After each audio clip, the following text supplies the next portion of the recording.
Bismillahirrahmanirrahim. Assalamualaikum warahmatullahi wabarakatuh. Bihamdillahi wassalatu wassalamu ala rasulillah wa ala alihi wa sahbihi wa mawala hawla wa la quwata illa billahi wa ba'du.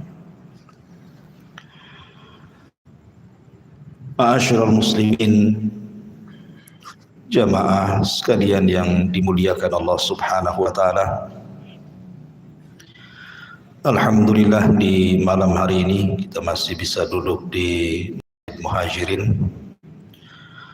Salawat dan salam kita hadiahkan kepada Rasul kita Nabi besar Muhammad sallallahu alaihi wasallam. Kita lanjutkan kajian kita masih membahas seputar Ramadan, dan malam ini kita akan membahas tentang asrar asyam, rahasia besar di balik ibadah puasa. Ma'asyiral muslimin yang dimuliakan Allah Subhanahu wa taala. Al-Imam Ibn Jauzi rahimahullahu ta'ala ketika menyebutkan tentang keutamaan bulan Ramadan, maka beliau menyamakan bahwa Ramadan sama dengan Allah Yusuf alaihi salam di antara saudara-saudara.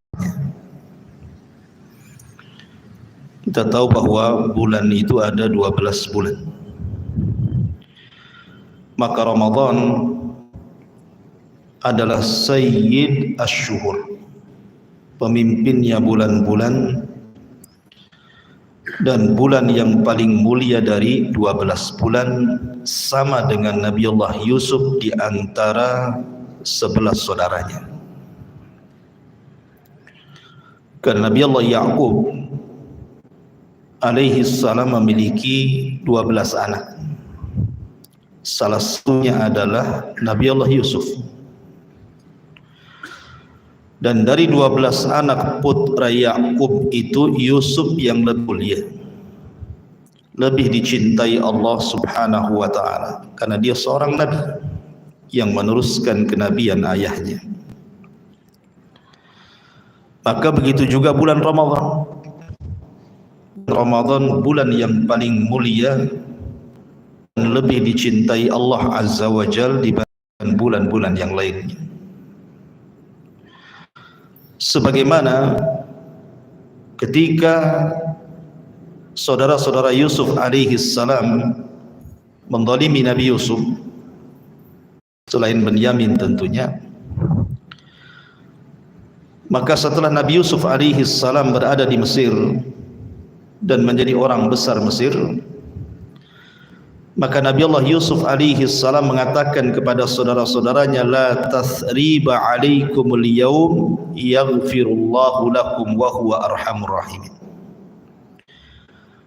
Tidak ada celaan bagiku untuk kalian. Semoga Allah Subhanahu wa taala mengampuni dosa-dosa kalian, karena Dia adalah Zat yang Maha Pengasih dari seluruh hamba-hambanya yang pengasih.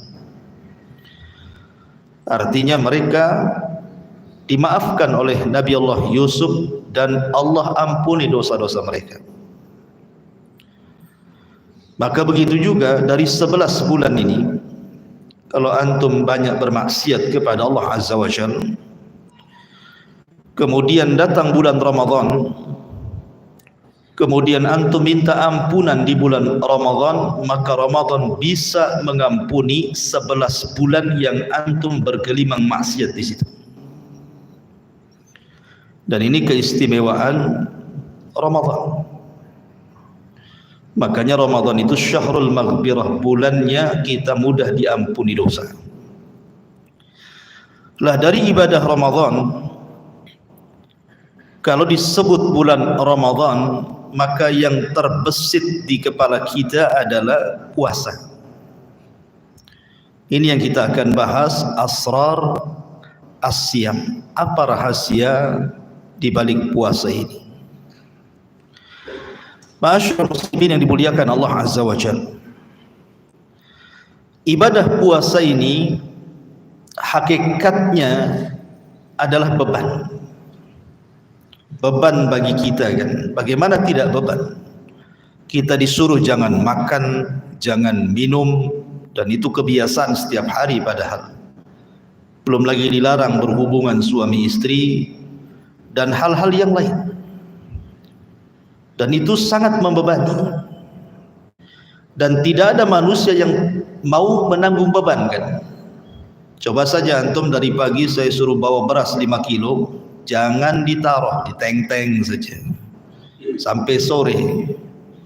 Itu kan beban itu. Sebulan begitu, siapa yang mau? Tetapi puasa yang hakikatnya beban itu menjadi sebuah kenikmatan kalau seseorang itu paham di balik rahasia puasa itu sendiri. Makanya Allah Subhanahu wa taala ketika membahasakan atau Rasul membahasakan perintah puasa kepada kita menggunakan retorika dan komunikasi yang menyenangkan. Seolah-olah puasa itu bukan beban bagi kita. Contoh saja sabda Nabi sallallahu alaihi wasallam. Kata Nabi sallallahu alaihi wasallam, apabila datang bulan Ramadan maka Rasul mengatakan, atakum Ramadan syahrun mubarak faradallahu alaikum siyamahu tuftahu fiha abul jannah tughallaqu fiha abwabun niran wa sufidatis syayatin. Apabila datang bulan Ramadan kepada kalian, sesungguhnya Ramadan adalah bulan yang penuh berkah. Lihat Al-Quran, bahasa Rasul dimulai dengan memuji bulan dulu. Ramadan itu bulan penuh berkah. Rasul tidak langsung mengatakan, tar lagi Ramadan, awas kalian jangan puasa, awas kalian makan, gak boleh makan, gak boleh minum. Tak juga. Tapi Nabi SAW merangsang dengan mengatakan bahwa Ramadan itu bulan berkah.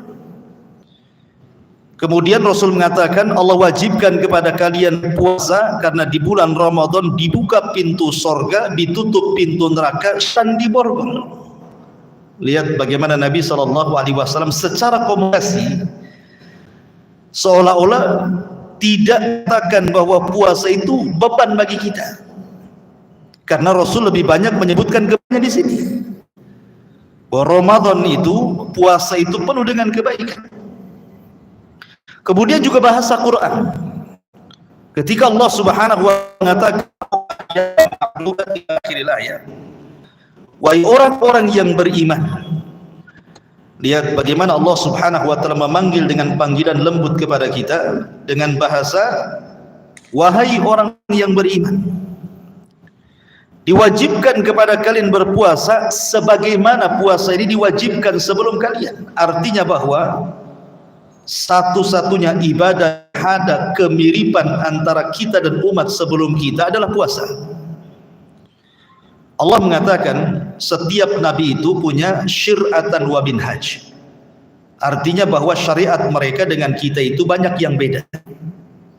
Banyak yang beda. Contoh umpamanya Nabi SAW ketika mengatakan, aku diberikan 5 perkara yang tidak diberikan kepada para nabi sebelumku. Salah satunya, waju'ilat liyal ardu masjidan wa tahura. Allah jadikan bumi ini bisa dijadikan tempat bersuci dan juga antum sholat di mana saja sah gitu, harus di masjid. Tetapi tentu sholat di masjid lebih baik. Tetapi umat terdahulu tidak boleh sholat sembarang gitu ya.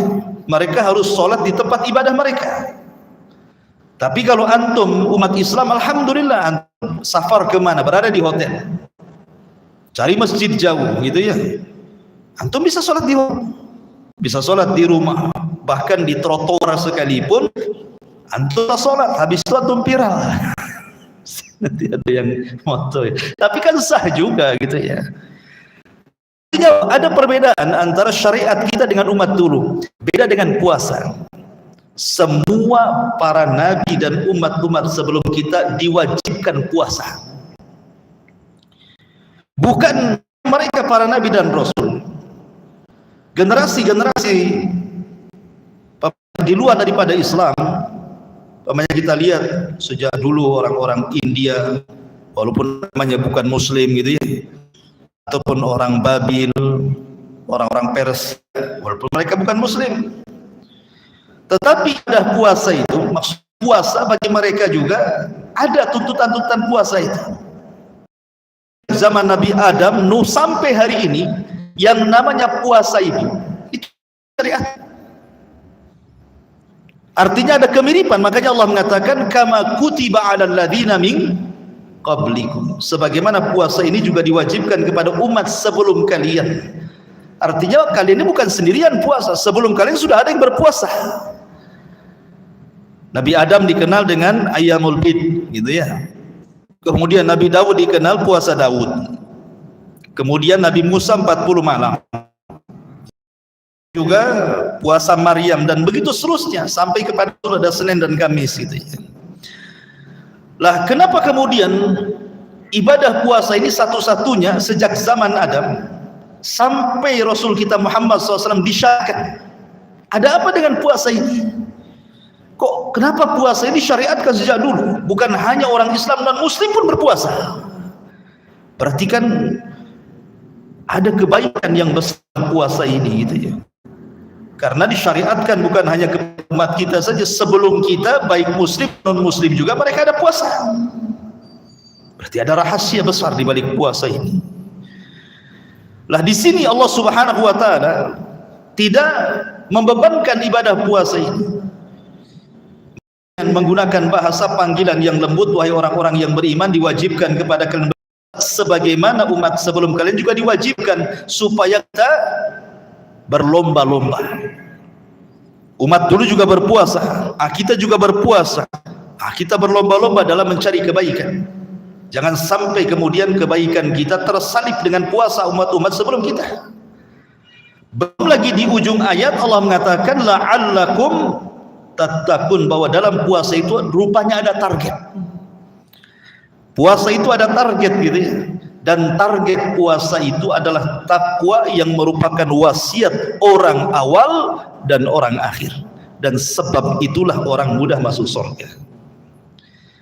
Ma'asyiral muslimin yang dimuliakan Allah Subhanahu wa taala, intinya bahwa kalau kita melihat komunikasi Rasul dan juga Al-Qur'an, seolah Rasul, Allah dan Rasulnya ingin menggambarkan puasa itu jangan dijadikan beban. Sebab kalau seandainya dijadikan beban, belum masuk Ramadan sudah stres. Kan ada orang yang sudah membayangkan sudah susah dulu sebelum masuk Ramadan tuh kan. Wah gimana nih, ntar lagi saya lapar, gak makan, gak minum. Ada orang yang membayangkan itu sebelum masuk Ramadan sudah susah dia. Padahal Ramadan aja belum masuk, baru Sya'ban itu ya. Tapi sudah stres mikirin puasa tuh. Karena memang puasa sendiri berat gitu ya. Bahkan kalau seorang mu'af, orang baru masuk Islam, yang belum pernah puasa, tiba-tiba dalam Islam ada puasa 1 bulan, itu puasa 1 hari itu mungkin bagi dia sudah kayak kiamat itu. Karena orang nggak pernah puasa, tiba-tiba puasa itu menyulitkan bagi dia. Tapi sekali lagi kalau puasa dinikmati, maka puasa itu bukan sebuah beban. Karena ujungnya Allah mengatakan puasa itu membentuk ketakwaan. Taib. Dari mana kita mulai puasa? Tentu puasa itu dimulai dari sahur. Kita mulai dari sahur. Perbedaan puasa kita dengan puasa ahli kitab adalah dimakan sahur. Nabi SAW mengatakan faslu ma baina siyamina siyami ahli kitab akalat as-sahur. Perbedaan puasa kita dengan mereka ahli kitab itu dimakan sahur. Makanya makan sahur jangan ditinggal. Karena makan sahur ini salah satu bentuk kita menyelisihi ahli kitab. Jangan sampai kita tasyabbuh, karena tasyabbuh sendiri dicela Islam kan itu. Man tasyabbaha biqaumin fahuwa minhum. Barang siapa yang menyerupai sebuah kaum, maka orang tersebut sama dengan mereka. Maka untuk membedakan antara kita dengan mereka ahli kitab, itu akalah tasawur, dengan makan sahur.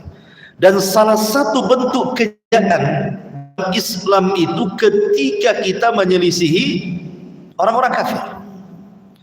Dan salah satu bentuk kelemahan kaum muslimin ketika kita menyerupai orang-orang kafir. Kalau kita ingin jaya, selisih mereka. Makanya Nabi SAW saja ketika datang di Madinah, solat masih menghadap Baitul Maqdis, Rasulullah suka dan meminta kepada Allah Azza wa Jalla agar kiblat itu dipalingkan. Akhirnya kemudian turun surah Al-Baqarah pemalingan kiblat, karena Rasul tidak mau sama dengan orang-orang Yahudi. Umar bin Khattab radhiyallahu anhu, ketika datang para sahabat meminta penanggalan, buatlah penanggalan dalam Islam. Akhirnya Umar bin Khattab membuat penanggalan Hijriah untuk menyelisih orang-orang kafir. Makanya Nabi SAW dengan tegas mengatakan, la yazalun nas bi khairin ma'ajjalul fitra wa yuakhirus sahur. Kaum muslimin ini akan senantiasa di atas kejayaannya selama mereka menyegerakan berbuka dan mengakhirkan sahur. Pertanyaannya, apa hubung kait mengakhirkan sahur dengan menyegerakan berbuka dengan kejayaan Islam? Kan hanya makan saja. Kenapa bisa menjadikan Islam jaya gitu ya? Maka rahasianya, ketika seseorang menyegerakan berbuka, ketika seseorang kemudian mengakhirkan sahur, karena di balik itu ada penyelisihan kita dengan orang-orang kafir. Kalau ingin jaya, selisih mereka. Tapi kalau lemah, karena kita banyak meniru mereka. Hari ini kelemahan kaum muslimin itu karena anak-anak mudanya banyak meniru orang-orang kafir. Mulai dari keteladanan gitu ya. Coba lihat anak-anak muda, generasi anak-anak muda di zaman sekarang ini. Mereka lemah dalam Islam karena mereka salah ketika mencari teladan. Mereka lebih kenal tokoh-tokoh barat, tokoh-tokoh kafir, gandrung kepada mereka, kenal biografinya, sementara kepada nabinya, sahabatnya, para ulamanya nggak kenal. Belum lagi kemudian cara berpakaian mereka, cara berpikir mereka, akhlak mereka. Itu kalau semua condong kepada kafir, lemah Islam. Oleh karena itulah maka di balik penyelisihan inilah ada kejayaan. Makanya kalau kita selisih orang kafir, ketika kemudian orang-orang kafir menonjolkan dengan Hollywood mereka, dengan film-film kolosal mereka, digambarkan orang-orang hebat dalam film itu kan, biasa saja. Nabi lebih hebat, sahabat lebih hebat, ulama lebih hebat, kan mantap gitu. Tapi karena kemudian keteladanan habis ya kan, sudah tidak ditiru lagi Nabi SAW, apa yang terjadi? Banyak anak-anak itu, kadang-kadang orang tua nggak mikir, dibelikan seragam superhero pula. Superhero-nya itu orang-orang kafir. Ditanamkan gitu kehebatan mereka, dilupakan para ulama. Begitulah orang kafir melemahkan Islam. Makanya di sini sahur ini penting, jangan tinggalkan dan niatkan dalam sahur itu menyelisihi ahli kitab. Di antara sunnah sahur adalah dengan cara mengakhirkan. Sebuah hadis ketika Nabi SAW digambarkan oleh seorang sahabat namanya Zaid bin Thabit radhiyallahu anhu. Anas bin Malik radhiyallahu anhu bertanya kepada Zaid bin Thabit, kamu kan pernah sahur bersama Nabi, berapa jarak sahur Nabi dengan azan subuh itu? Lihat bagaimana perkataan Zaid bin Thabit ini. Kata Zaid, tasaharna ma'a Rasulillahi sallallahu alaihi wasallam summa qumna ila salati wa qad kana baina as-sahuri was-salati qadra 50 ayatan. Kata Zaid bin Thabit, kami dulu pernah sahur bersama Nabi. Kemudian setelah sahur kami pun berdiri menuju sholat, maksudnya sholat subuh.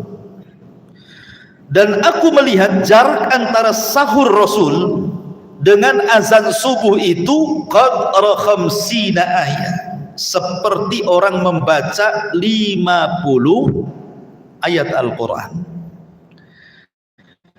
Coba antum di rumah buka mushaf surah Al-Baqarah ayat 1 sampai 50, baca dengan tartil.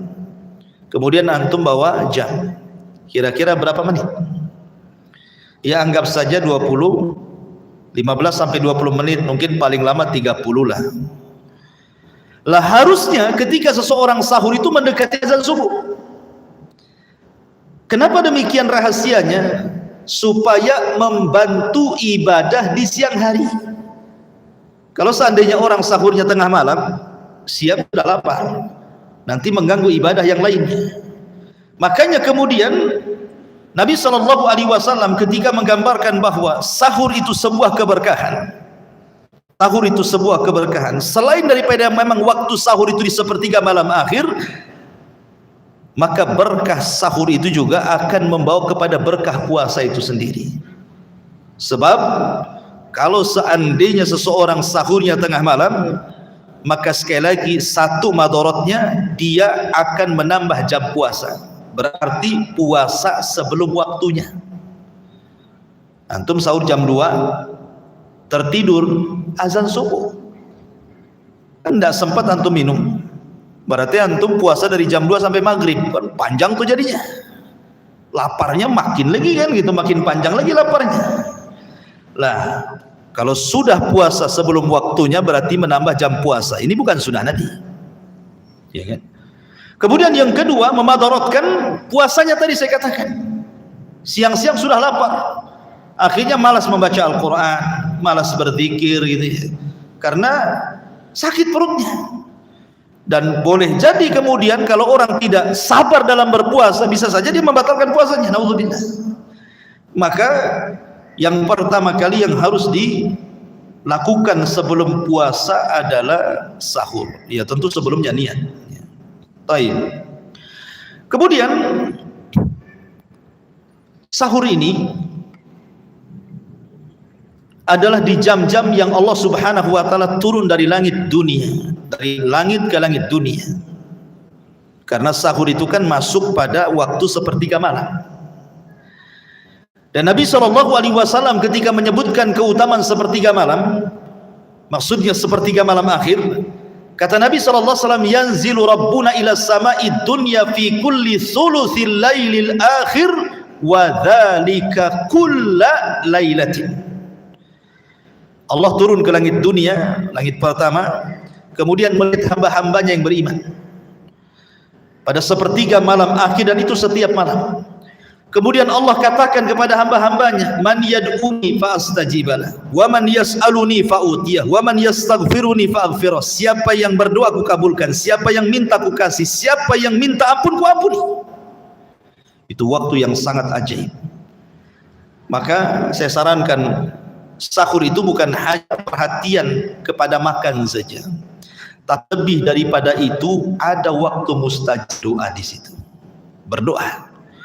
Berdoa kepada Allah Subhanahu wa taala. Dan sering saya katakan, doa yang paling baik ketika di bulan Ramadan, terutama di waktu-waktu mustajab, mintalah kepada Allah agar kita dibebaskan dari api neraka. Karena kesempatan kita dibebaskan dari api neraka itu di bulan Ramadan.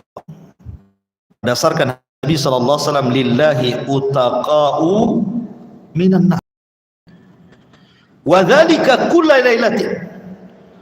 Allah itu memerdekakan hambanya dari api neraka setiap malam di bulan Ramadan. Makanya setiap antum berdoa di bulan Ramadan ini, mau siang mau malam, sisipkan kalimat, ya Allah merdekakan diriku dari api neraka, ya Allah merdekakan orang tuaku dari api neraka, ya Allah merdekakan pasanganku, anak-anakku dari api neraka. Itu doa yang jangan sampai dilewatkan, karena ini kesempatan. Di bulan lain tidak ada. Allah hanya memerdekakan hamba-hambanya di bulan Ramadan itu setiap malam. Dan ingat bahwa apabila Allah memerdekakan kita satu malam saja di bulan Ramadan, itu sudah cukup, kita tidak akan lagi dimasukkan neraka. Itu masalahnya. Ingat, kebahagiaan yang hakiki itu faman zuhziha 'anil nar wa udkhilal jannah faqad faz. Siapa yang dikeluarkan dari neraka dimasukkan ke dalam surga, itulah inti kesuksesan manusia. Ma'asyiral muslimin yang dimuliakan Allah Azza wa Jalla. Kemudian pada puasa, kita tahu bahwa sahur itu ada sebuah hadis Nabi mengatakan, idza sami'a ahadukumud nida wal ina'u ala yadihi fala yadhahu hatta yaqdi hajatahu minhu. Apabila salah seorang kalian sedang sahur nih, mendengar suara adzan, suara panggilan, maksudnya suara adzan, sementara bejana itu masih berada di tangan, maka jangan diletakkan sampai dihabiskan. Hadis ini dihasankan oleh sebagian ulama, salah satunya Syekh Nasiruddin Al-Albani rahimahullahu ta'ala. Ulama ketika membahas hadis ini adalah salah satu bentuk taisir fil ibadah, di mana Allah Subhanahu wa taala memudahkan bagi hamba-hambanya saat beribadah, khususnya berpuasa. Tetapi perhatikan lafadznya, maksudnya begini, kalau kita ini sedang mau minum nih, sedang pegang gelas seperti ini, ya. Tiba-tiba hendak minum di Masjid Muhajirin, tiba-tiba berkumandang suara adzan, maka dalam teks hadis ini boleh kita minum. Ingat kalimatnya fi yadi, berada di tangan, ya kan? Tapi kalau gelasnya di sini, mau minum tiba-tiba azan, tidak bisa, karena kalimatnya di tangannya, berarti bejananya itu harus berada di tangan. Begitu juga antum sedang sahur makan, ya kan? Sedang sahur dimakan, artinya piring yang di tangan itulah yang antum habiskan, bukan nambah. Apa itu? Udah habis nambah lagi, antum lagi apa itu? Ya. Artinya yang di tangan saja, walaupun ikhtiyat, ya, kehati-hatiannya lebih baik walaupun di tangan, kalau sudah suara diletakkan, itu ikhtiyatnya sebaiknya, gitu ya, kehati-hatian bahasa kita. Tapi kalau seandainya mau diminum pun berdasarkan riwayat hadis ini tidak ada masalah. Ada sebagian para ulama, hadis ini sebenarnya ada ihtimal, ada kemungkinan maknanya, maksudnya kalau seandainya makanan yang kita makan itu tinggal sedikit, atau minuman yang kita minum tinggal sedikit, maka nggak apa-apa. Itu maksudnya. Jadi maksudnya apabila salah seorang di antara kalian mendengar panggilan azan dan bejana berada di tangannya dan makanan itu tinggal sedikit, gitu, habiskan. Ini masalahnya ambil, mucung lagi, tiba azan gitu kan. Mungkin apalagi yang lambat makan sampai jam 6 dia makan. Jadi maksudnya di sini ada yang mengatakan ihtimal seperti itu. Ada juga yang mengatakan maksudnya ini di permulaan puasa. Di permulaan puasa, bahwa azan itu ada dua. Ada azan pertama, ada azan kedua. Azan pertama kan untuk tanbih, ya, untuk ingatan dekatnya terbit fajar. Kalau azan kedua itu kan yang memahami hadis itu seperti itu. Wallahu alam, gitu ya. Tapi yang jelas bahwa kalau mengikuti teks hadis pun tidak ada masalah. Sama dengan kalimat Nabi Shallallahu Alaihi Wasallam, gimana itu? Idza wudi al asha, idza wudi al asha wa uqimatis salatu fabda'u bil asha. Kata Rasul, apabila kalian sedang makan malam, tiba-tiba mendengar Isya, maka dahulukan makannya daripada panggilan azannya. Walaupun di sini juga ada ihtimal makna, kata para ulama, maksudnya bagi yang lapar, supaya ketika dia sholat tidak kepikiran, gitu maksudnya. Ada juga yang mengatakan seperti itu. Kalau yang tidak lapar ya kan bisa sholat dulu, gitu ya.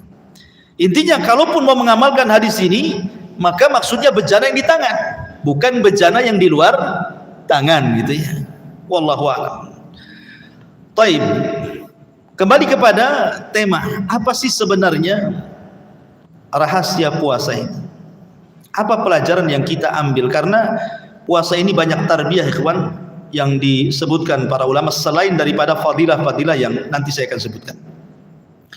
Yang pertama di antara rahasia di balik puasa itu, puasa itu ikhwan adalah satu-satunya ibadah yang bisa melahirkan banyak akhlak terpuji. Bisa melahirkan banyak akhlak terpuji. Karena di dalam puasa itu kita ditarbiyah untuk menjadi manusia yang bisa mendapatkan tingkatan tinggi dalam Islam. Tingkatan dalam Islam itu kan 3. Pertama Islam, yang kedua iman, yang ketiga ihsan. Dan itu ditanyakan kepada Jibril kepada Rasul kan, ya Muhammad akhbirni anil Islam, ya Muhammad akhbirni anil iman. Kemudian yang ketiga, ya Muhammad akhbirni anil ihsan. Jadi balik puasa itu kita ditarbiyah untuk mendapatkan level tertinggi dalam Islam yang disebut dengan ihsan. Apa sih ihsan itu? Ketika Jibril bertanya kepada Rasul, apa itu ihsan wahai Muhammad? Maka Rasul mengatakan, anta'budallaha ka'annaka tarah fa illam takun tarahu fa innahu yara. Engkau beribadah kepada Allah seolah-olah engkau melihat Allah. Seolah-olah engkau melihat Allah, bukan melihat beneran. Tetapi kalau tidak bisa seperti itu, yakini sajalah bahwa Allah itu melihat kita. Maka orang yang berpuasa ikhwan, walaupun antum sendirian dalam rumah, kulkas penuh dengan makanan, kemudian meja penuh dengan lauk pauk, kemudian minuman dengan berbagai macam jenis minuman ada di rumah. Tapi kalau puasanya itu memang berkualitas, ingin mendapatkan predikat takwa, maka akan melahirkan muraqabah. Walaupun antum sanggup minum, tidak akan minum. Walaupun antum sanggup makan, tidak akan makan. Kenapa? Ada yang mengawasi di sana. Walaupun tidak ada manusia, Allah mengawasi kita. Lah muraqabah inilah, bahwa kita merasa diawasi oleh Allah Azza wa Jalla, sehingga kita tidak mungkin makan dan minum saat puasa walaupun tidak dilihat manusia. Inilah sifat yang akan melahirkan banyak sifat di bawahnya. Seperti apa? Sifat jujur. Orang akan jujur. Yang kedua amanah. Orang akan jadi amanah. Yang ketiga bertanggung jawab. Kemudian disiplin. Maka akan turunannya itu banyak nanti dari muraqabah itu. Kenapa dia jujur gitu kan? Karena ada Allah yang mengawasi. Kenapa dia amanah? Ada Allah yang mengawasi. Kenapa dia tanggung jawab? Ada Allah yang mengawasi. Kenapa dia disiplin? Ada Allah yang mengawasi. Dan begitu seterusnya.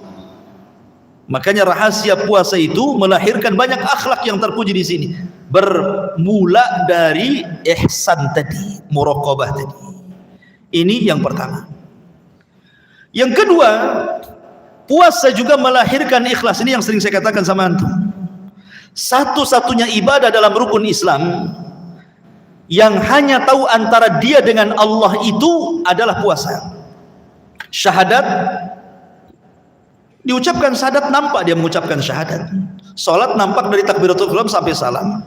Orang zakat nampak hartanya. Orang haji apalagi. Tapi puasa tidak bisa dideteksi. Tidak bisa seseorang itu mengatakan si anu puasa, si anu tidak. Kecuali kalau dia ngomong. Coba dia ngomong, tidak ngomong sama sekali. Maka kita tidak tahu di hari Senin pamannya kan. Antum lalu lalang banyak manusia. Antum tidak bisa si anu puasa. Dari mana antum tahu? Oh nampak pucat. Tidak bisa. Ya kan? Lah dari sinilah kemudian puasa itu ada sir baina al-abdi wa rabbih. Ada rahasia antara hamba dengan Allah. Dari sinilah puasa melahirkan ikhlas. Melahirkan keikhlasan, karena yang tahu hanya dia dengan Allah saja. Dan ikhlas itu ibadah tertinggi, karena ibadah-ibadah yang lain itu tergantung kepada keikhlasan, dan amal diterima dan ditolak pun digantungkan kepada ikhlas. Ini yang kedua. Yang ketiga, tadzakkurun ni'mah. Orang akan diingatkan dengan banyak nikmat Allah Azza wa Jalla. Ikhwan, kalau antum diberikan terus nikmat, pasti antum lupa akan nikmat. Dikasih terus, lupa bersyukur. Orang kalau terus dikasih nikmat, kata para ulama, maka akan lupa bersyukur kepada Allah Azza wa Jalla. Maka puasa ini mengajarkan itu. Sekaya apapun antum, sanggup membeli makanan apapun, sanggup membeli minuman apapun, ingat ketika puasa dilarang. Mau kaya apapun, mau pejabat apapun, dilarang. Disuruh lapar-lapar, dihentikan nikmatnya. Nikmat makannya dihentikan, nikmat minumnya dihentikan, nikmat syahwatnya dihentikan, hubungan suami istri dihentikan, gitu kan, supaya dia mengingat nikmat Allah Azza wa Jalla. Kapan dia ingat nikmat Allah itu? Saat berbuka. Dari sini Nabi SAW mengatakan, lis-saimi farhatah, bagi orang yang berpuasa itu ada kebahagiaan. Apa kebahagiaannya? Farhatun inda fitri wa farhatun inda liqa'i rabbi. Bahagia saat dia berbuka dan bahagia ketika berjumpa dengan Rabbnya. Karena biasanya orang itu bisa menikmati makanan kecuali setelah dia lapar. Anda bisa menikmati betapa enaknya minuman itu kecuali Anda sedang haus. Kalau Anda kenyang, ini kenyang nih perutnya kan, dikasih apapun depan kita, mau enak seenak apapun, hambar, nggak akan diterima, udah kenyang. Begitu juga orang yang sudah hilang dahaganya gitu ya, dikasih minuman apapun depan kita itu nggak ngaruh itu. Maka dari sini kita diingatkan agar senantiasa syukur nikmat saat berpuasa itu. Jangan dilupakan bahwa di sana ada nikmat besar dari Allah Subhanahu wa taala, kebahagiaan, dan itu tidak akan didapati siapapun kecuali orang-orang yang berpuasa. Kemudian yang keempat, bukan hanya itu saja, puasa juga mengajarkan kepekaan sosial. Kepekaan sosial itu artinya bahwa puasa ini mengajarkan kepada kita dan menghilangkan penyakit hati yang disebut dengan bakhil. Penyakit bakhil ini adalah salah satu penyakit yang bisa mengeraskan hati. Tiba-tiba kemudian diambilnya tongkat, didorong pula anak yatim itu, jatuhlah anak yatim. Kemudian anak yatim menangis, kemudian pergi. Dari sini Allah Subhanahu wa taala turunkan ayat, ara'aital ladzi yukadzibu biddin fadzalikal ladzi yadu'ul yatim wala yakhuddu ala ta'amil miskin fawailul lil musallin alladzina hum an salatihim sahun alladzina hum yura'un wa yamna'unal ma'un. Tidakkah kau lihat para pendusta agama itu?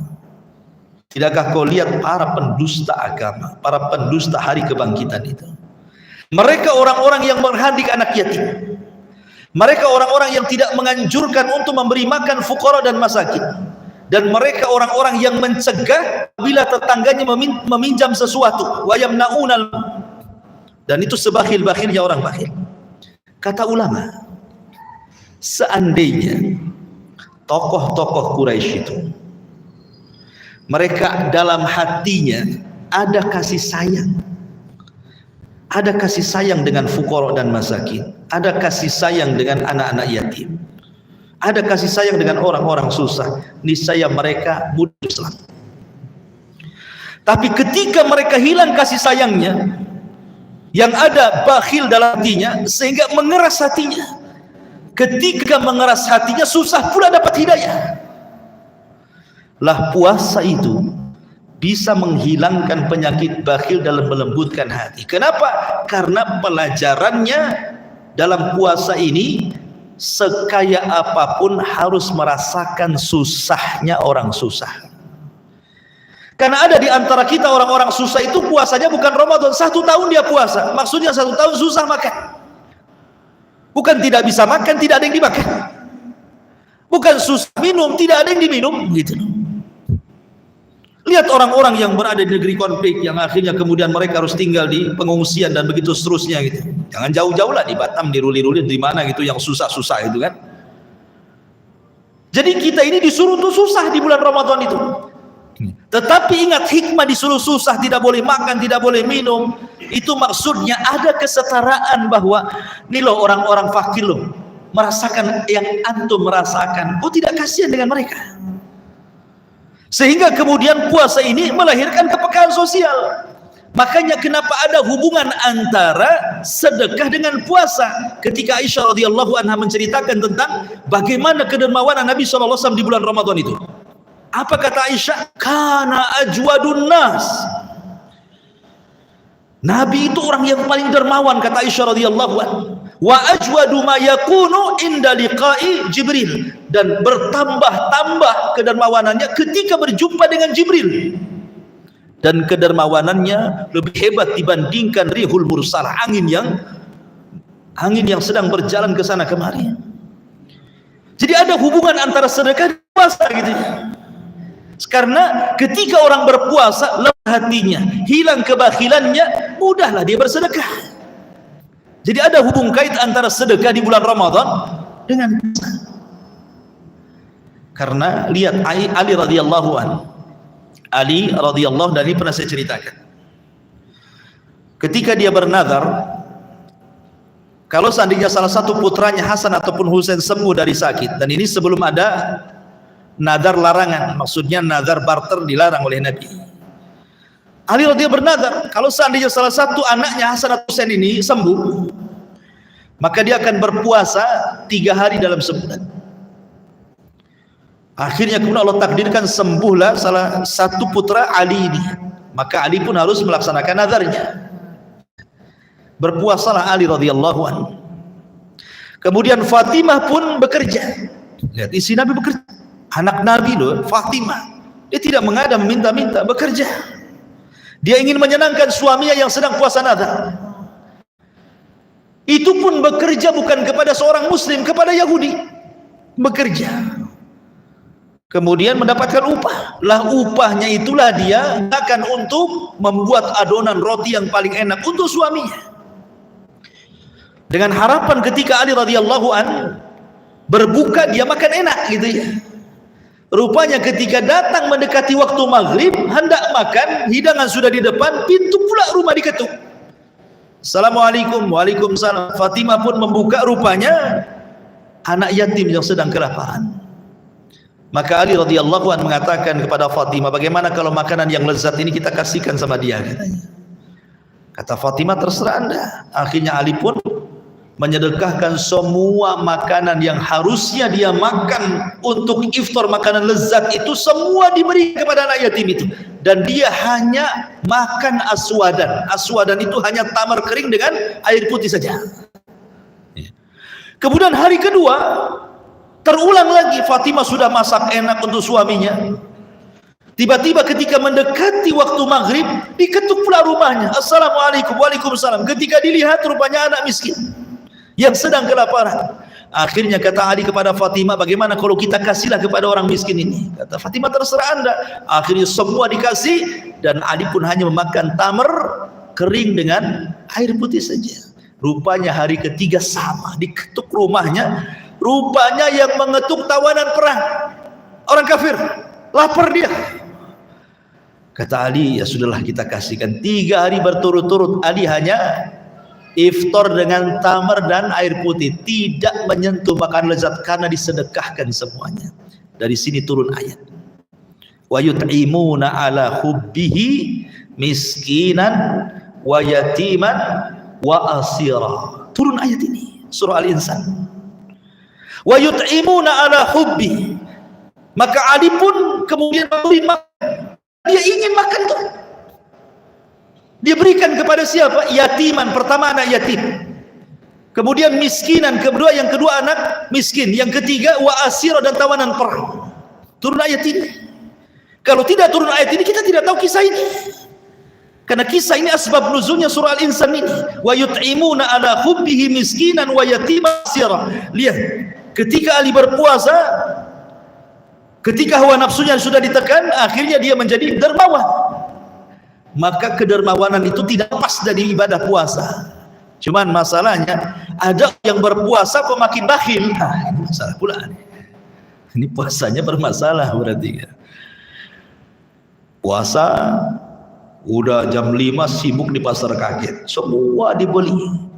Dari gorengan berwarna hitam sampai gorengan berwarna putih, ya kan, dibeli semua. Tah dimakan tah apa, itu nafsu saja sebenarnya. Oh banyak-banyak ya. Di jalan lah ada orang susah, tak juga dikasih sama dia. Gitu. Jadi puasanya tidak melembutkan hati. Harusnya puasa itu melembutkan hati. Apalagi sebenarnya kalau kita paham tentang bagaimana iftar, memberi apa namanya makanan orang yang sedang berpuasa, sampai disebutkan oleh Nabi Shallallahu Alaihi Wasallam riwayat Tirmidzi dan Ibnu Majah dan disahihkan oleh Ibnu Hibban rahimahullah taala. Kata Nabi Shallallahu Alaihi Wasallam, man fattara sa'iman, kana lahu mithlu ajrihi ghairu annahu la yanqusu min ajri as-sa'imi syai'un. Barang siapa yang memberi makan orang yang sedang berpuasa, maka dia mendapatkan pahala semisal pahala orang yang berpuasa yang diberi makan oleh dia, tanpa mengurangi pahala dia sedikit pun. Ingat, maksudnya memberi iftar itu yang pahalanya sama dengan orang yang berpuasa. Kata Syekhul Islam Ibnu Taimiyah, qala Syekhul Islam Ibnu Taimiyah, wal muradu bitaftirihi an yushbi'ahu. Maksudnya memberi iftar sampai kenyang. Sampai kenyang. Artinya kalau sampai kenyang, ajak makan ke rumah. Gitu ya, ngundang-ngundang. Ataupun ya nasi bungkus minimalnya ya. Papalah nggak diundang ke rumah, nasi bungkus. Lauknya yang enak, nanti nggak dimakan, pulang ya ngapain, bagus makan di rumah. Maksudnya ya, artinya bahwa kesalahan orang berpikir itu maksudnya apa? Ngasih iftar yang penting ya, apalah makanan kering-kering. Orang puasa itu lapar ya kawan. Kalau satu bakwan dia tidak mungkin kenyang. Minimal satu bakul bakwan baru kenyang dia. Jadi maksudnya mendapatkan pahala orang yang berpuasa itu sampai kenyang dia. Makanya saya teringat waktu saya masih di Yaman itu, kalau sudah Ramadan itu kita ke Son'a. Belum perang dulu Son'a ya. Di Son'a ya, kalau puasa itu bagi kita para santri itu disebut perbaikan gizi. Jadi kalau di pondok kan kurang gizinya. Jadi kalau Ramadan itu ke Son'a. Istilahnya perbaikan gizi, karena banyak orang kaya itu undang makan. Jadi kalau kita ini habis sholat nih, sholat maghrib, orang kaya itu sudah berdiri di pintu-pintu masjid. Subhanallah, memang aslinya orang Arab itu karam ya, memang pemurah mereka. Jadi orang-orang kaya itu semua berdiri di masjid, di pintu-pintu masjid itu ngadang kita. Nanti sampai di pintu tarik-tarikan tuh.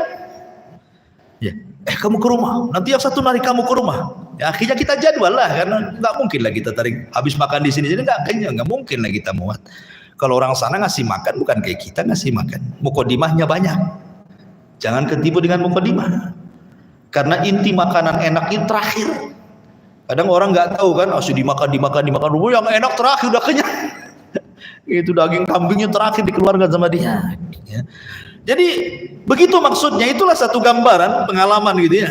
Nah tapi saya nggak pernah lihat di Muhajirin ya, orang kayak duduk di pintu-pintu masjid itu ya. Nanti habis maghrib makan di rumah. Harusnya kan begitu ya. Orang kaya itu ya. Enggak, orang kaya itu rata-rata seremonial saja gitu ya. Kalau ada acara-acara dibuat seremonial sama dia. Intinya bahwa di sini kata Syekhul Islam Ibnu Taimiyah, wal muradu bi taftirihi an yushbi'ahu. Maksudnya membuat dia berbuka dan mengenyangkan perutnya. Dan disebutkan oleh para ulama, wa qad kana salafus salihu yahla it'amit ta'am, dan para salafun salih itu betul-betul mereka semangat untuk memberi makan orang yang berpuasa, karena mereka wa yarawnahu min afdhalil ibadat, dan mereka memandang bahwa itu seafdal-afdalnya ibadah di bulan Ramadan. Itu seafdal-afdalnya di bulan Ramadan, ngajak makan ke rumah. Makanya ada seorang sahabat di zaman Nabi SAW, namanya Tamim ibn Aus Ad-Dari radhiyallahu anhu. Tamim ibn Aus Ad-Dari itu di luar Ramadan saja, Tamim ibn Aus Ad-Dari ini kalau sholat nih satu saf gitu ya, sholat nih, habis sholat dia tarik itu orang samping kanan samping kiri, makan kok di rumah. Itu setiap habis sholat dia narik orang. Lah kebetulan Allah takdirkan Tamim Allah berikan rezeki yang banyak. Jadi setiap dia ngajak dua orang ini kiri kanan, pokoknya di mana dia duduk kiri kanannya ditarik makan. Oh gitu kan. Saya belum pernah digituin orang, ya karena nggak pernah gituin orang juga mungkin. Gitu. Artinya bahwa itulah para sahabat Nabi kan, luar biasa gitu, luar biasa para sahabat Nabi. Kemudian juga dikatakan wa kana katsirun minas salaf yu'thiruna bi futurihim wa huwa sha'im minhum Abdullah ibn Umar radhiyallahu anhu. Dan di antara sahabat yang suka memberi makan orang yang berpuasa itu adalah Abdullah ibn Umar radhiyallahu anhu. Karena kebetulan Allah berikan rezeki banyak dia kan. Jadi dia suka membuka open house bahasa kitanya, makan di rumah rame-rame sahabat itu datang. Begitulah para salafun saleh. Dari sini kita tahu bahwa memakan orang yang berpuasa itu luar biasa. Kemudian di antara rahasia asrar di balik puasa juga, kata para ulama, puasa ini adalah tarbiyah. Tarbiyah maksudnya pendidikan. Pendidikan ijtimaiyah. Ijtimaiyah itu artinya ada persatuan. Karena di bulan Ramadan itu kan yang puasa semua. Mau Anda kaya puasa, Anda menteri puasa, presiden juga menteri, orang kaya juga, orang miskin juga puasa, orang susah puasa, semua puasa. Anak-anak kecil aja diajari puasa, mau laki-laki, perempuan, anak muda, semua puasa. Artinya di sini ada tarbiyah istimaiyah, persatuan. Kita disatukan dengan puasa, sama-sama merasakan lapar, sama-sama merasakan haus gitu ya. Di sini ada tarbiyah istimaiyah. Jadi persatuan bisa digalakkan dengan cara berpuasa. Lebih daripada itu ikhwatu fiddin muliakan azza wa jalla, puasa ini dari segi kesehatan sudahlah hadis wala haraj kata para ulama. Ya, antum bisa klik Google apa faedah puasa, keluar semua itu.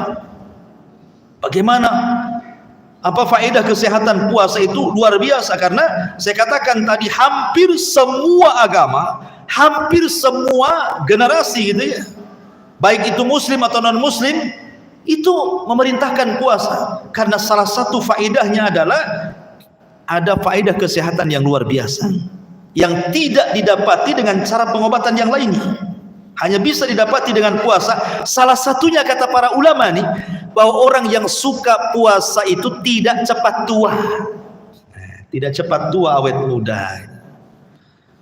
Jadi kalau ingin awet muda, banyaklah puasa Senin Kamis, awet muda.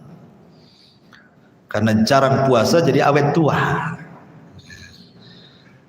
Tapi kalau perempuan kalau ingin awet muda gampang, suruh cium ketiak antum, itu awet muda tuh. Saya pernah baca di Google, ini hoax atau enggak ya gitu. Jadi kalau perempuan ingin awet muda, cium ketiak suami, enggak perlu ke salon, enggak perlu sauna gitu. Itu kencang kulitnya gitu. Ya betul ya.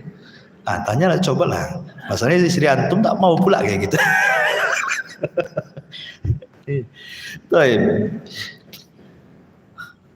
Kembali kepada asrar as-siyam, rahasia di balik puasa. Kemudian juga rahasia di balik puasa kata para ulama.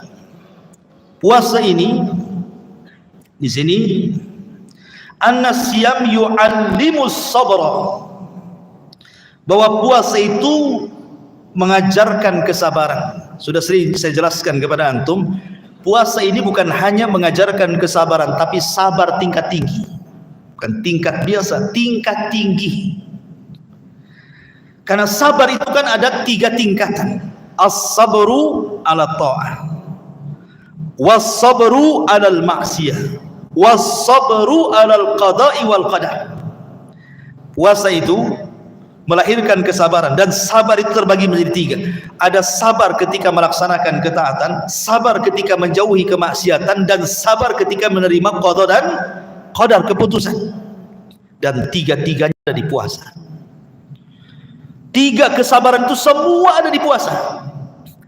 Sabar ketika melaksanakan ketaatan, karena puasa sendiri adalah sebuah ketaatan. Perintah kutiba alaikumus syiyam.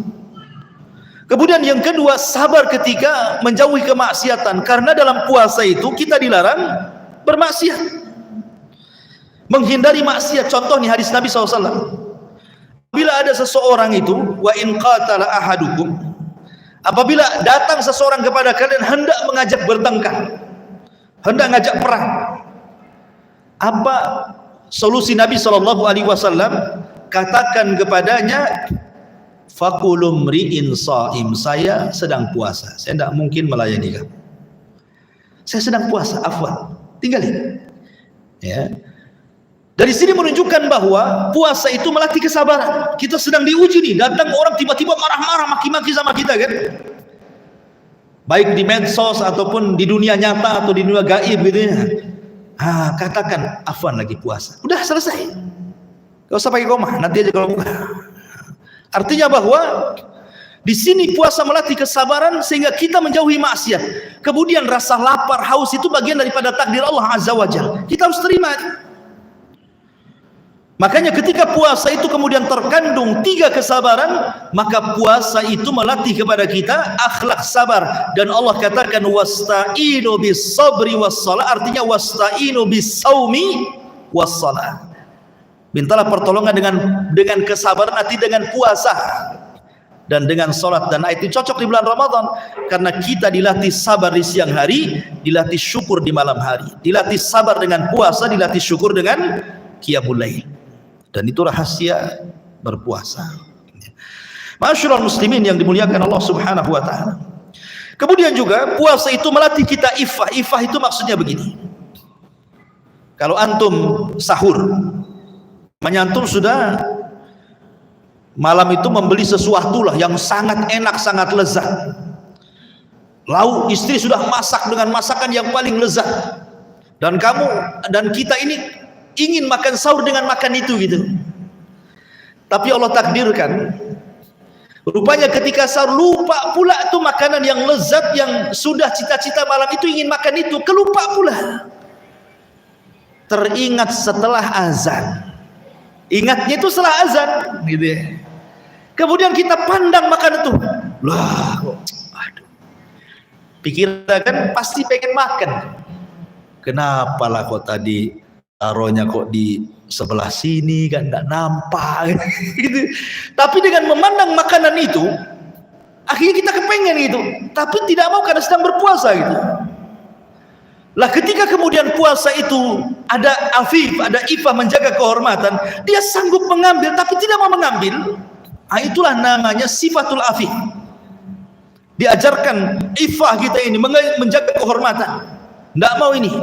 Ya, ini tidak boleh. Walaupun sanggup mengambil, dia nggak mau ngambil tuh. Padahal itu pula makanan yang dikehendaki sebelum sahur. Rupanya tak termakan. Dari sini ada akhlak afif, menjaga kehormatan. Tidak sembarangan mengikuti hawa nafsunya. Jadi afif itu tidak mengikuti hawa nafsu. Karena puasa sendiri sebenarnya menekan hawa nafsu.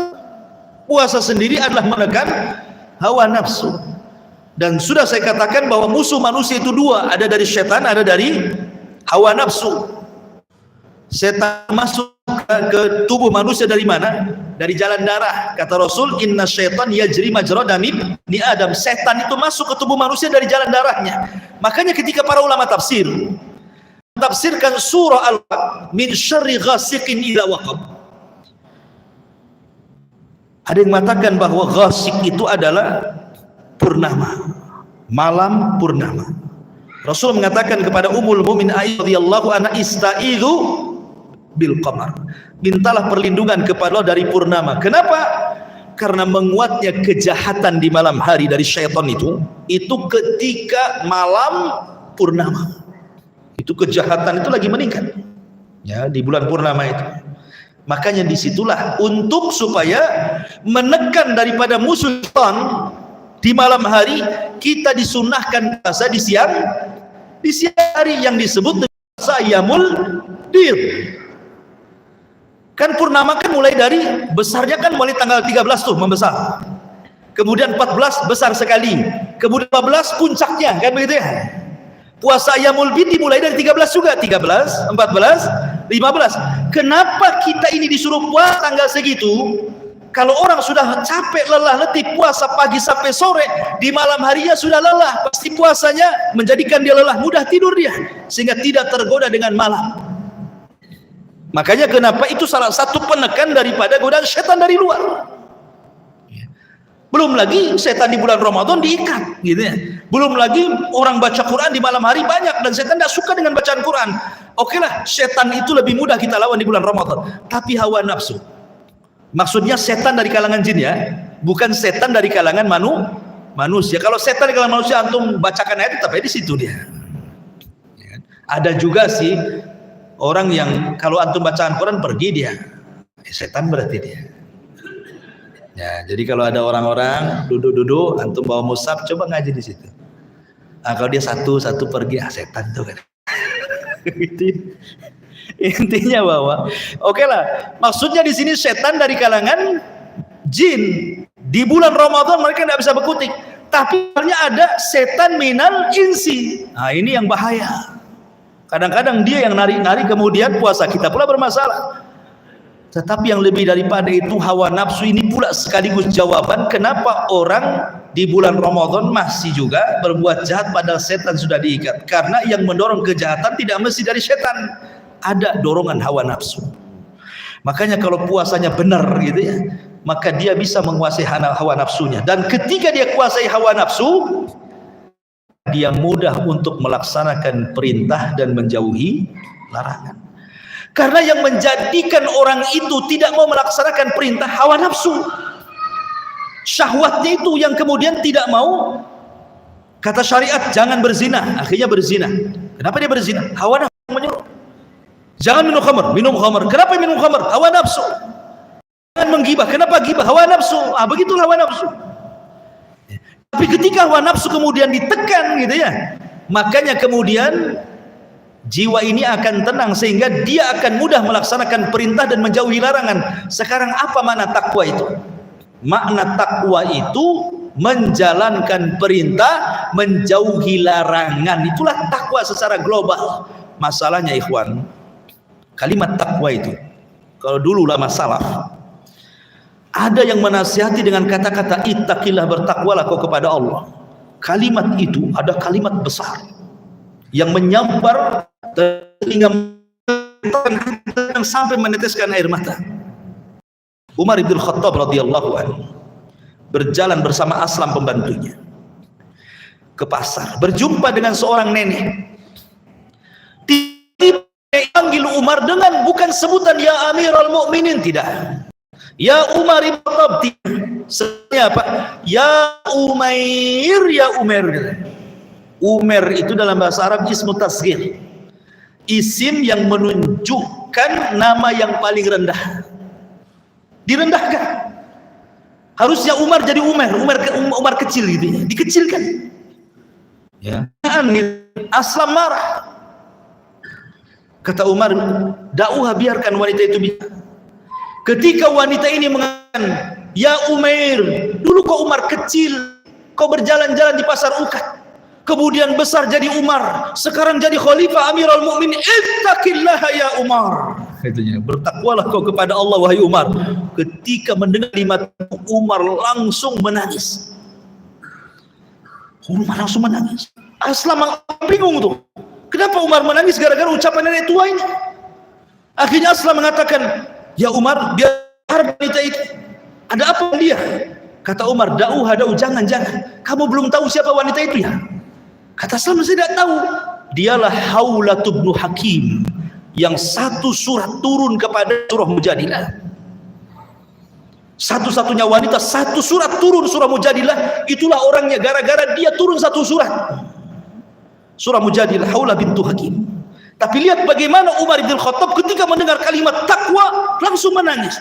Ini tiap Jumat khotib itu selalu ngasih nasihat takwa kan, usikum wa nafsi bitaqwallah, usikum. Kayaknya ngantuk biasa. Tak ada getar-getarnya hati ini. Ada getar-getarnya hati. Yang ada bosan itu saja katanya. Nggak bisa lah bosan, itu kan rukun khutbah masalahnya. Tapi tak ada masuk telinga keluar telinga itu, nggak ada getar-getarnya. Kenapa gitu loh? Padahal wasiat takwa itu wasiat awalin wal akhirin. Kalau mendengar kalimat itu bergetar orang dulu tuh. Sekarang biasa saja. Kenapa? Karena sudah tidak pernah menjalankan perintah, justru melakukan larangan. Akhirnya banyak dosa, menghilang hati, hidayah mudah masuk, takwa pula jauh. Ini kesempatan terbaik memutihkan hati dengan cara berpuasa, karena Allah katakan la'allakum tattaqun, agar kita bertakwa kepada Allah Subhanahu wa taala. Yang terakhir, ikhwatu fillah muliakan Allah Subhanahu wa taala, faedah atau keutamaan puasa. Keutamaan puasa ini besar keutamaannya. Salah satunya adalah syafa'atus saumi yaumal qiyamah. Puasa ini akan jadi syafaat pada hari kiamat. Ada hadis yang mengatakan seperti ini. Ada 3 hadis. Nabi SAW mengatakan as-saumu li wa ana azzibihi. Puasa itu milikku dan aku yang akan membalasnya. Itu satu redaksi. Redaksi mengatakan as-saumu li wal hasanatu bi asyri amsalha illa saum. Puasa itu milik dan setiap kebaikan akan dilipat 10 kali lipat kecuali puasa. Kemudian ada redaksi yang mengatakan as-saumi, puasa itu untukku, ya. Puasa itu untuk puasa berbeda dengan yang lain. Kalau ibadah yang lain adalah kafarah, sebuah kafarah, kecuali puasa bukan kafarah. Maksud puasa bukan kafarah. Begini maksudnya. Kemarin sudah saya jelaskan, kalau orang sudah menyebar di tian siratal mustaqim, nanti sampai di kontor. Kontor ini tempat kisos, di mana kejahatan dan kebaikan akan berjumpa di situ. Orang yang mendolimi dan yang didolimi sesama muslim akan berjumpa itu untuk mendapatkan keadilan yang hakiki. Lah, maksud kafarah di sini artinya, dulu engkau berbuat dolim kepada saya, kau dulu menghina, menggibah saya, merendahkan saya. Sekarang mana pahala? Maka dikasihkan. Itulah bentuk kafarahnya. Jadi ibadah yang bisa jadi membayar kesalahan dia. Ketika sama sekali sudah tidak ada lagi, karena habis diberikan orang sebagai kafarah, maka orang yang dizalimi ini masih banyak. Karena sudah tidak ada pahala yang diambil, maka dosa akan ditanggungkan kepada dia. Kalau kamu tidak punya, enggak apa-apa, dosaku ambil. Akhirnya pahalanya lenyap, nanggung dosa orang pula. Itulah bangkrut.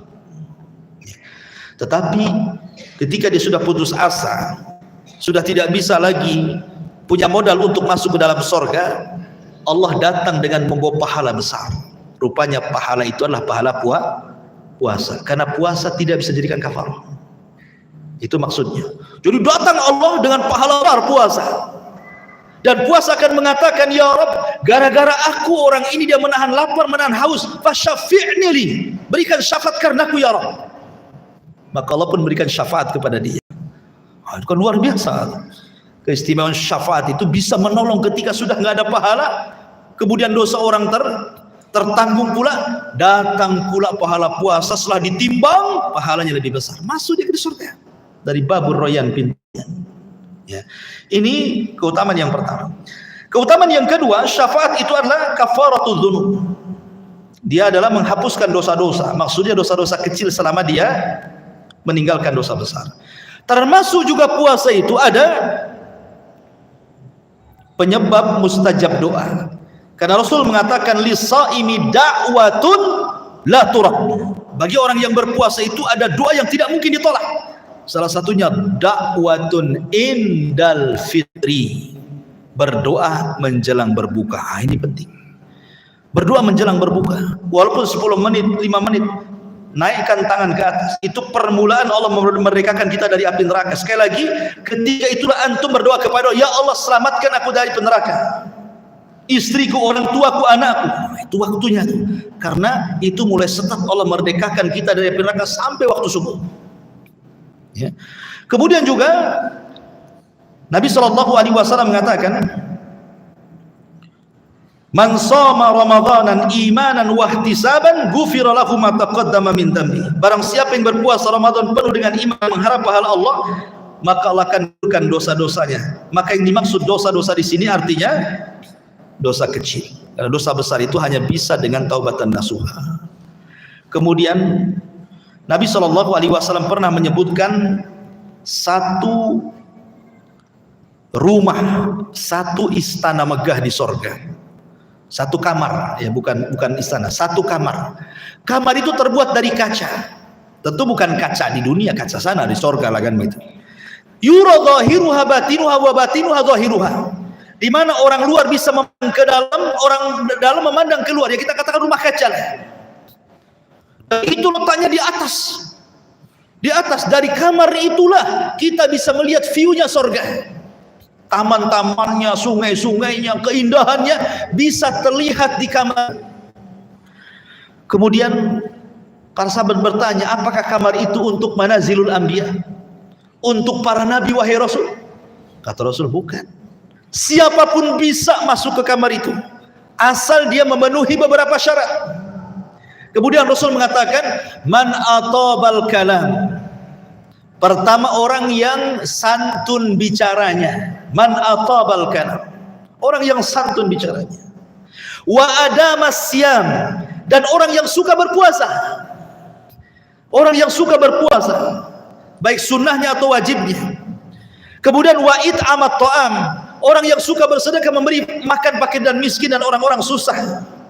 Kemudian wassalatu bil laili wan nasu niyam, dan salat di tengah malam di saat manusia sedang tertidur.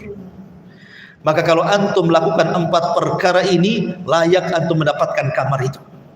Salah satunya apa? Puasa. Ya. Dan akhirnya Nabi SAW mengatakan, man shoma fi sabilillah, man shoma yauman fi sabilillah, ba'adallahu wajhahu 'anil nari sab'ina kharifah. Siapa yang berpuasa 1 hari saja di jalan Allah Azza wa Jalla, maka wajahnya akan dijauh dari api neraka sejauh perjalanan 70 tahun.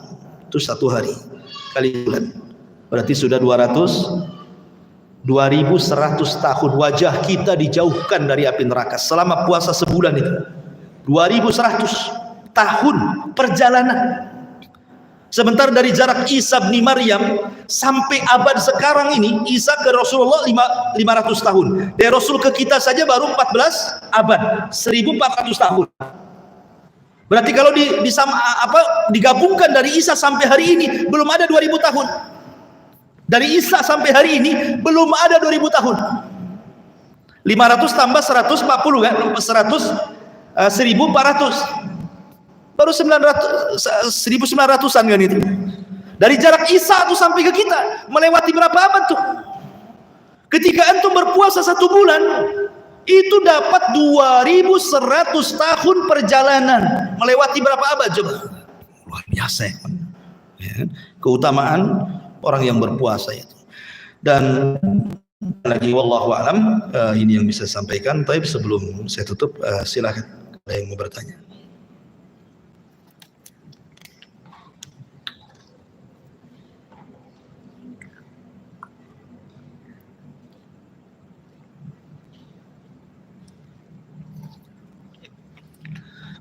Alhamdulillah. Ada yang tanya? Subhanallah bihamdika, asyhadu an la ilaha illa anta astaghfiruka wa atubu ilaik. Allahu ta'ala alam. Assalamualaikum warahmatullahi wabarakatuh.